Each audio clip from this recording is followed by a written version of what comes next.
একজন বীর মুক্তিযোদ্ধা কখনো মরে না। আমাদের সালাম ভাই এটাই হচ্ছে আমাদের অহংকার। আর একটা হচ্ছে উনি এই এলাকার, আপনাদের এই এলাকায় সালাম ভাই ধানের শীষে ভোট চাই। কি আপনারা কি আমার সাথে একমত? সবাই জোরে বলেন একমত, আরো জোরে বলেন একমত। শোনেন, ইসমাইল হোসেন সিরাজি কবি উনি বলেছিলেন, যে জাতি নিজের ন্যায্য হিস্সা নিতে পারে না, পৃথিবীর কেউ তার হিস্সা ফেরত দিয়ে যায় না। উপস্থিত আছেন আমাদের মাঝে এই এমপ্লয়ি হার্ট মানে হৃৎপিণ্ড, আমাদের সভাপতি আজিজ ভাই, সাধারণ সম্পাদক মনির ভাই। উপস্থিত আছেন এই এলাকার মোহাম্মদপুর এলাকার নেতা, ঢাকা মহানগরীর নেতা হাজি ইউসুফ সহ মঞ্চে উপস্থিত নেতৃবৃন্দ, সামনে উপস্থিত ভাই বোনেরা এবং বিভিন্ন অঙ্গ সংগঠনের নেতৃবৃন্দ, এখানে যুবদল ছাত্রদল আছে, প্রত্যেকেই আসসালামু আলাইকুম। মহিলা দল আছে। প্রিয় বন্ধুরা, আমি প্রথমেই এই 24-এর যে শহীদ, সেই শহীদদের আত্মার মাগফিরাত কামনা করছি। আল্লাহ তাদের বেহেশতের সর্বোচ্চ স্থানে পৌঁছে দিন। তারা চলে গিয়ে আমাদেরকে যা দিয়ে গেছে, সেই দিয়ে যাওয়াটা আগেও আমি কথা বলতাম, কিন্তু এই যে এখানে যে নেতারা বললেন এইভাবে কথা বলা হতো না। যাদের জন্য এইখানে এইভাবে কথা বলছি তাদের প্রতি আমার শ্রদ্ধাঞ্জলি। আহত আছেন যারা, অনেক অনেক হাজার হাজার লোক আহত আছেন, কারো এক চোখ নাই, কারো দুই চোখ নাই, কারো হাত নাই, কারো পা নাই। আমরা কিন্তু তাদের ব্যবহার করা শিখে গেছি। আমি আজকের এই দিনে বলতে চাই, আমরা যতদিন তাদেরকে ব্যবহার করব, 24 আমাদের মাঝ থেকে হারিয়ে যাবে। আমরা যদি 24 ধরে রাখতে চাই, তাহলে তাদেরকে আমাদের সম্মানের জায়গায় রাখতে হবে, তাদেরকে বিক্রি করা যাবে না, এবং তাদেরকেও বুঝাতে হবে আমাদের সামনে কি করণীয়। এই গণ অভ্যুত্থান, আমরা 90-এর মতো গণ অভ্যুত্থান হারাতে চাই না। আমরা 24-এর গণ অভ্যুত্থানকে প্রত্যেকটা মুহূর্তে আমরা বলি বা না বলি, আমাদের নেতা সালাম ভাই এখানে আছেন, উনি যে এই যে কথা বলতে পারছেন, উনি কিন্তু কথায় কথায় আগে বলতেন ভুয়া একটা শব্দ, উনি ওনার বক্তৃতায় বলতেন, আর আমরা কিন্তু পিছন থেকে হাসতাম বা আবার মনে করায় দিতাম সালাম ভাই আজকেও কি হবে ভুয়া। সেই ভুয়াদের একটা ভুয়া হচ্ছে আজকের এই ওয়াসা ভবন।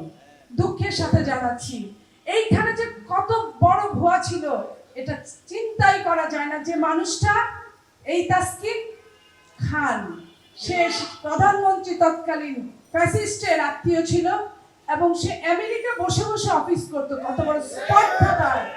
এই স্পর্ধার জন্য তাকে 10 বার অন্তত খুন করা উচিত, তাকে কঠোর ছেড়ে নিয়ে যাওয়া উচিত। যে মানুষটা লক্ষ লক্ষ টাকা, 6 লক্ষ না 10 লক্ষ টাকা বেতন নিত, এই বেতন আপনার আমার সালাম ভাই এদের প্রত্যেকের ট্যাক্সের পয়সা। এই ট্যাক্সের পয়সা দিয়ে বেতন নিয়ে উনি সাদা চামড়াদের ওইখানে খরচ করত এবং ওইখানে সমস্ত টাকা তারা পাচার করত, সেইখানে বেগমপাড়া শেখপাড়ায় তারা বসে থাকতো। এই হচ্ছে তাদের কায় কারবার। সেই জায়গা থেকে আজকে বলতে চাই, আপনারা অনেকেই বলেছেন সালাম ভাই এমপি হবে, আমিও আল্লাহর রহমতে তাই মনে করি। আপনারা এটাও বলেছেন সালাম ভাই মন্ত্রী হবে, আমিও তাই মনে করি। এবং আমি বলছি সালাম ভাই শুধু মন্ত্রী হোক এটা না, সালাম ভাই যেন ওয়াসা মন্ত্রী হয়, এবং আপনাদের জন্য যেন এই অন্তত এই বিচারটা তাসকিনের বিচার করার জন্য যেন একজন বীর মুক্তিযোদ্ধার ওয়াসা মন্ত্রী হতে হয়। আজকে আমি এই কথাটাই বলে যাচ্ছি। এই যে এত ষড়যন্ত্র, আমি এখানে জয়েন করার আগে প্রেসিডেন্ট সেক্রেটারির কাছে শুনলাম, আর আগে তো পত্রিকায় পড়েছি, বহু বহু টকশোতে এই তাসকিনকে নিয়ে কথা উঠেছে, আমরা কথা বলেছি। শেখ হাসিনা বা শেখ রেহেনা মিনিমাম কোনো কর্ণপাত করে নাই।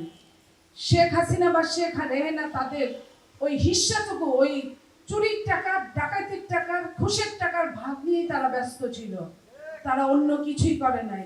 সে অন্য কিছু করে নাই বলে আপনাদেরকে সরকারি চাকরির বদলে আউটসোর্সিং এ যেতে হয়েছিল। আউটসোর্সিংটা কারা করে? যেটা কোনো দেশ না, নতুন একটা দেশ, তারা ওইভাবে করে। একজন সরকারি কর্মকর্তা কর্মচারী, সে তার শেষ জীবন পর্যন্ত সে একটা অবসর ভাতা পাবে, সে তার কিছু ফ্যাসিলিটিস পাবে, অথচ এই আউটসোর্সিং এর নাম বলে প্রত্যেক মাসে মাসে বেতন থেকে 10 থেকে 15,000 টাকা তারা নিয়ে যেত, তারা মেরে খাইতো, আর যাকে খুশি তাকে রাখতো। সেও আবার কিভাবে 1 লাখ 2 লাখ টাকা নিয়ে নিয়ে নাকি টাকা চাকরি দিত, তখন এটা বেশিও হতো। এই যে মানুষের উপর যে অত্যাচার নিপীড়ন, পৃথিবীতে কখনোই আল্লাহ সারা জীবনের জন্য অত্যাচার দেয় না। এই নিপীড়ন করেছে বলে আজকে শেখ হাসিনা পালিয়ে যেতে বাধ্য হয়েছে। শুধু শেখ হাসিনা একা পালিয়ে গেছে তা কিন্তু না, শেখ হাসিনা থেকে শুরু করে বাইতুল মুকাররমের খতিব, স্পিকার থেকে শুরু করে প্রধান বিচারপতি পর্যন্ত পালিয়ে গেছে বাংলাদেশ থেকে। বাংলাদেশে 3 দিন কোনো সরকার ছিল না। বাংলাদেশের ভাইরা এবং বাংলাদেশের জাতীয়তাবাদী শক্তি, অবশ্যই আমি শক্তি বলবো এই জন্য যে জাতীয়তাবাদী শক্তি বাংলাদেশের একটা বিরাট অংশ, তারা নিশ্চুপ ছিল। তারা সবসময় দেশনেত্রী বেগম খালেদা জিয়া আহ্বান করেছিলেন, আপনারা সবাই শান্ত থাকুন, আপনারা কোনো অরাজকতা করবেন না। শেখ হাসিনা 15.5 বছরের রাজ্য চালানোর চেয়ে অনেক বেশি শান্তিপ্রিয় ছিল ওই 3টা দিন, যে 3টা দিন 5 থেকে 8 আগস্ট। আমরা বলতে চাই এই দেশের মানুষ এত ভদ্র, এই দেশের মানুষের জন্য ওই প্রকার সরকার দরকার পড়ে না। এই দেশের মানুষ আইন মানতে জানে। সেই জন্য আজকে যারা আছেন তাদের উদ্দেশ্যে বলছি, এখনো কিন্তু যে কথা শুনলাম, আওয়ামী মুক্ত হয় নাই, বাংলাদেশ তো হয় নাই, ওয়াসা আরো বেশি হয় নাই। সেই আওয়ামী মুক্ত